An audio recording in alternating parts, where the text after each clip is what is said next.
Hi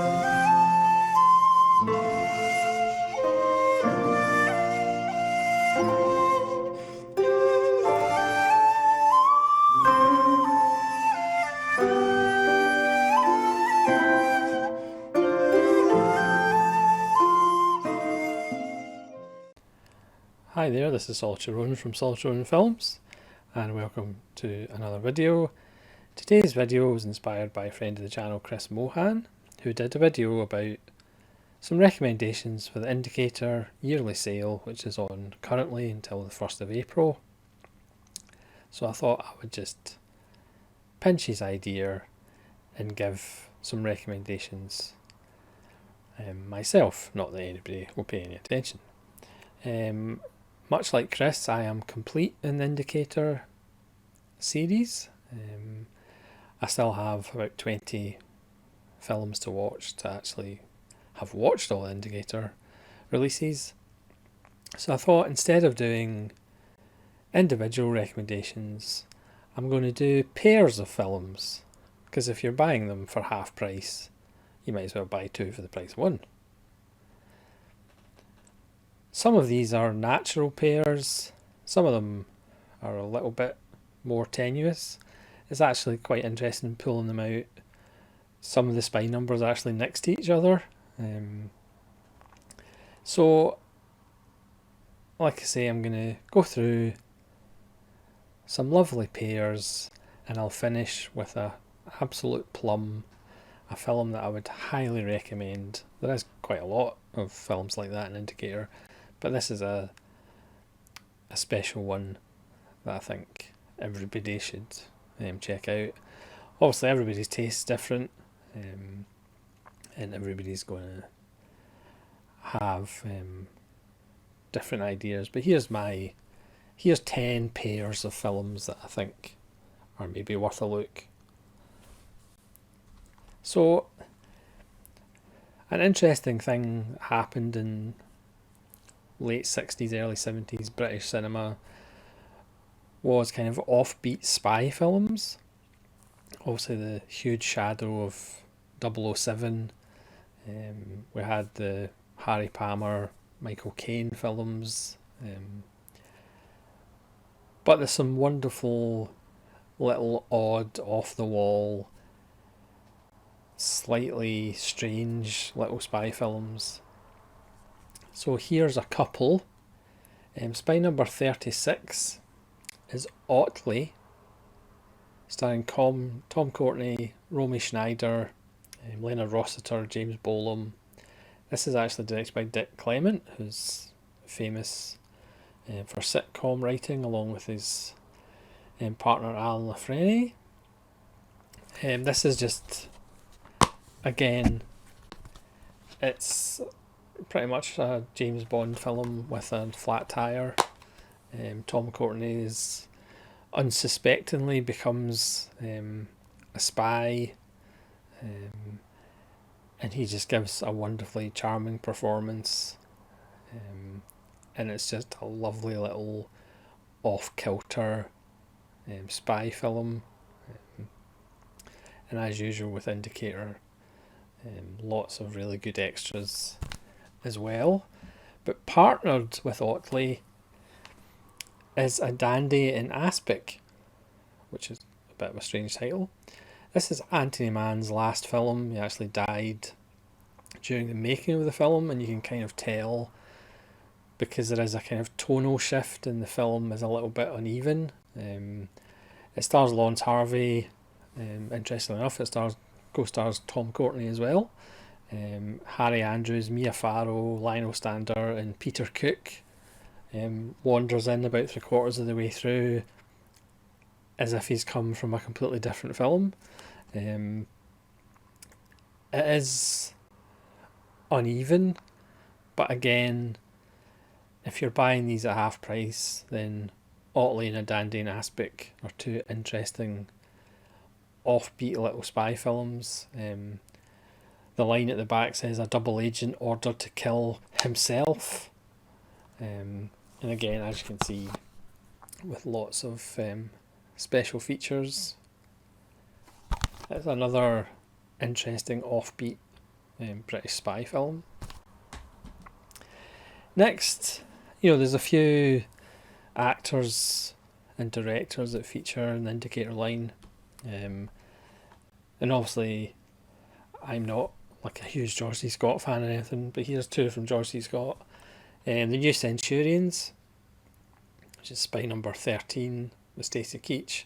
This is one of the earlier indicators that just blew my mind. This is, Hill Street Blues before Hill Street Blues. There's no overarching story. Based on all by Joseph Wambaugh, who was a cop. This is just more naturalistic, realistic, following police officers in their day-to-day rather than having an overarching villain or an overarching plot. George C. Scott's fantastic. Stacey Keach is fantastic, and it has one of the great long scene with just a static camera, just kind of a very slow zoom in. It's just a stunning scene, and it's just one of Indicator's best and highly recommended, directed by Richard Fleischer, who has a few titles in the Indicator range. And then to go with George C. Scott as a police officer, what could be better than George C. Scott as a trainer of dolphins to speak English? Yep, you heard right, this is directed by Mike Nichols, and George C. Scott gives a typical George C. Scott performance as a man who's trying to teach dolphins how to speak English. And obviously nefarious government types want to use his trained dolphins for other things. It's a film that probably shouldn't work, but it kind of does. There's George C. himself looking pensively at a dolphin, no doubt. It's just, again, another wonderful Indicator title and all that means. So that's a couple of George C. Scotts. Next, let's talk about female mental health. So we have The Snake Pit, starring Olivia de Havilland in one of her best performances from 1948. And then we have Robert Rosson's Lilith with Warren Beatty and Gene Seberg and Peter Fonda. I did a recent random review of Lilith, so I won't go too much detail about that. Really interesting performance by Warren Beatty, because he does more listening than talking. And it's a really fascinating little film from 1964. And like I say, The Snake Pit is 1948. So again, there is actually a wonderful supplement on Lilith, which is a feature about films dealing with women's mental health in films. Usually about, it's related to women being promiscuous and they need to settle down and get into a kitchen and make kids. And as somebody does say, it's usually their problems are solved by a doctor who uses a pipe to smoke, not on the patients or anything. The Snake Pit, directed by Anatoly Livtak, or Litvak even, to pronounce his name correctly. It's almost kind of the female version of Shot Corridor. Perhaps not as good as Shot Corridor, but it is quite disturbing. And like I say, a stunning performance by Olivia de Havilland. So, from mental health, go to two British films of the 80s, little gems made by Handmade Films. The Missionary with Michael Palin as a pastor who falls into who starts a kind of charity to help fallen women, which is just absolutely lovely, directed by Richard Longcrane, who would go on to do Richard III with Ian McKellen. It's such a little gem, and again, indicator, don't shrimp on special features. And then another absolute gem of a film, Bellman and True, again directed by Richard Longcrane. What a coincidence, I should have actually called this two Richard Longcrane films.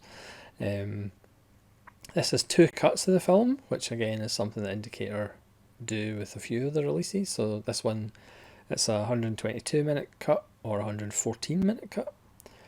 I remember when this came out in the cinema in 1987. It's Bernard Hill gets involved with a bank robbery, but this is kind of British bank robberies, so it's not glamorous and it's not, they're not geniuses. And his little boy, it's a beautiful little film, which certainly demands more people to see it because it's an absolute gem, and it's one of those Indicator titles that when it was getting released, it was just such a little gem, and it's what Indicator do best, or amongst the things that they do best. Next is a couple of Amicus films. Anybody who watches the channel probably knows I was going to bring this up. The Beast Must Die, or A Werewolf Whodunit, which has a werewolf break 3/4 of the way through, so you can guess who the werewolf is. Made in 1974, Calvin Lockhart, Peter Cushing, Michael Gambon, Anton Diffring, Charles Gray. Its flaw is the beast, but it's got it was one of those ones that when I saw it was released, it was getting a Blu-ray. I know Severin has a Blu-ray in the US, which I have a copy of that as well. It's just one of my favourite films of all time. Is it objectionably great? Probably not. But if you're buying it on sale, it's probably one of those titles that are worth getting on sale. And then the other Amicus is Torture Garden, another portmanteau film, which Amicus is probably more famous for, with Asylum and The House That Dripped Blood. Jack Palance, Burgess Meredith, Peter Cushing, and a wonderful, directed by Freddie Francis, and a wonderful portmanteau film based on a kind of carnival. But The Beast Must Die, so good. Next, 2 films about people who have found success in the south going back to their hometown in the north. Obviously that's been a couple of gangster films, Get Carter for example. But these 2 are Charlie Bubbles, directed by Albert Finney, the only film ever directed by Albert Finney, because it said it almost killed him, so that's why he never did it again. This co-stars Colin Blakely, Billy Whitelaw and Liza Minnelli. Albert Finney plays the title character, who's a famous actor who comes back up north, and it's just a beautiful little character piece, and Albert Finney is just absolutely wonderful in it. Again, it's one of those films where you could argue nothing much happens, but it's just all character, and so astute, and just beautiful little character points about making it rich and then coming back to your hometown. And speaking of which, The Reckoning by Jack Gold, starring Nicol Williamson, again about a powerful businessman in the south, in that big London, who comes back up north after his father is killed, or his father dies. And again, it's one of those that you could say, well, perhaps nothing happens,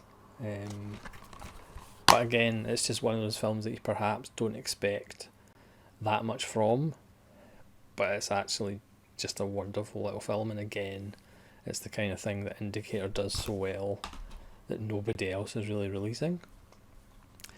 Next, we've got two films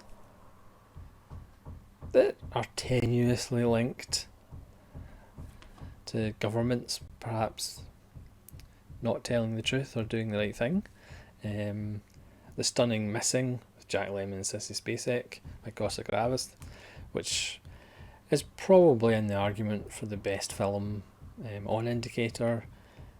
One of Jack Lemmon's finest performances. While we're here, why doesn't somebody release Save the Tiger in Blu-ray? Because that's another classic Jack Lemmon performance. His transformation from a man who believes everything the government tells him to a man who maybe finds out and changes his mind that maybe the government doesn't tell you everything. It's just a wonderful film, absolutely riveting, and again, it's a riveting film where not much really happens. And then Gardens of Stone by Francis Coppola, not Francis Ford Coppola. This is one of the films he made when he was trying to pay off his debts. It might actually be my favourite Coppola film. I know that's controversial. Again, this was another one when Indicator released news that they were going to release it. I was so pleased. James Caan, one of his best performances, James Earl Jones, Angelica Houston, D.B. Sweeney, Dean Stockwell's great in it, Mary Stuart Masterton. It's set in Arlington. It's just fantastic.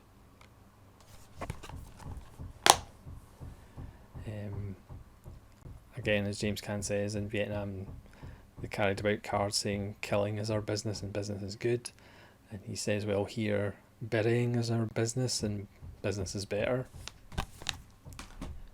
Great stuff. Next, an actor who features quite a bit in the Indicator series, an actor that in the last 30 years, I think I've said a few times, I'm not the biggest fan of, but certainly in the films that are an Indicator, this is where he's at his most interesting, or around his most interesting. It's Jack Nicholson. This is The Border, directed by Tony Richardson. This is a really underrated film, co-starring Warren Oates and Harvey Keitel and Valerie Perrine. Again, about corruption and doing the right thing. Again, it's a really good Jack Nicholson performance, and he actually is toned down a bit. He's a little bit more insular, and rather than going full Nicholson, which I appreciate because I'm not really a fan of full Nicholson. But this is a really good film, looks really good in Blu-ray as well. And then the other one, which is the complete polar opposite, is The Fortune. Again, a Mike Nichols. Mike Nichols is an Indicator a few times. Co-starring Warren Beatty again. An interesting Warren Beatty performance. Sometimes Warren Beatty's not that interesting, but he's certainly interesting in these films. Along with Stockard Channing. It's a period piece about two con artists. Again, it doesn't quite work, but the scenes together, I mean, Nicholson is going like full Nicholson. This is from 1975. There's a scene at the breakfast table with Beatty and Nicholson is just having himself a blast. Again, it's a film that's a little uneven and perhaps doesn't work entirely, but if you're a Nicholson fan, it is an important film to kind of see the future of what he would become. Next, you got to have a couple of Vincent Price films. So Dragonwyck with Gene Tierney and Walter Huston. This is a good old-fashioned gothic potboiler from 1946, when there was still discussions of Vincent Price being a leading man before he found his niche as a horror icon, and The Mad Magician in 3D, directed by John Bram, who I'm a big fan of from Hangover Square and The Lodger, which in my opinion is not fact, but the best Jack the Ripper film, and Undying Monster as well. This is so much fun. Vincent Price as an illusionist, who takes his illusions too far, obviously. It's a lot of fun. And then we're on the last pairing. This is a couple of films about less famous wars. This is The Virgin Soldiers, about Burma, from 1969, starring Lynn Redgrave, Hugh Bennett, Nigel Davenport, and Nigel Patrick. So this one has lots of people in Burma, young guys who are just expecting a laugh and not actually real fighting. So it's kind of jokey. It perhaps spends a little bit too much time with them messing about, trying to have sexual intercourse. But when the fighting actually comes, it's pretty brutal and shocking. So we're in their footsteps, because we've kind of laughed along with them and then all of a sudden the laughing stops, and it's done very well, that juxtaposition and that quick change from, oh, isn't this a bit of fun, to we're getting our faces blown off. It's perhaps not a completely successful film, but there's moments of there's great humour in it, but there's also moments of wonderful brutality. And then another less talked about war, Resurrected, by Paul Greengrass, who would go on to do Bourne films, I believe. And this is about Falklands, and this stars David Thewlis in one of his early performances. This is from 1989. And he stars as a soldier who comes back from Falklands, who was deemed to be missing, and then he's proclaimed a hero and the media bump him up. But is that actually the true story? His hometown, their attitude towards soldiers who came back from the Falklands. Tom Bell and Risa Tushingham are great as his parents. It's a really good performance by David Thewlis. Obviously not quite Johnny and naked. And again, this is a wonderful release by Indicator, with lots of really good extras as well. It's well worth picking up. It is a bit grim, but we all like a bit of grim here. Well worth picking up in the sale. And finally, that's the Juicy Pears. And here's the Plum. It's Things Change with David Mamet. A less sweary David Mamet, a less controversial David Mamet, but an absolute gem of a film. Don Amici and Joe Mantegna, William H. Macy, Robert Prosky's in it. To me, this is a Mamet film that Ernst Lubitsch would be proud of. It's just a gentle, charming, heartwarming comedy that is just an absolute joy. And again, for different reasons to The Beast Must Die, but this was one of my favourite releases by Indicator. It's just an absolute gem, as Don Amici as a patsy for a crime, and Joe Mantegna takes him to Lake Tahoe to give him a weekend before he takes the fall and goes to prison. The extras on it are just absolutely beautiful. Joe Mantegna talking about Don Amici and how Don Amici was on the set, and just it actually almost brings you to tears just hearing about how classy Don Amici was. So almost for the extras alone, you should pick this film up, just for hearing about what an absolute gentleman Don Amici was. Let alone the film, which is just an absolute gem, and it's a PG, so Mamet doesn't go full sweary Mamet. It's just an absolute gem. So thanks very much for watching this selection of juicy indicator pears and a gorgeous big plum, and hopefully that might give you a few ideas, but you don't need any ideas from me because I'm sure you all have much better taste than I do. So thanks very much for watching. Hopefully you'll join me again for more videos. This is Solitary Ronin from Solitary Ronin Films. Saying farewell.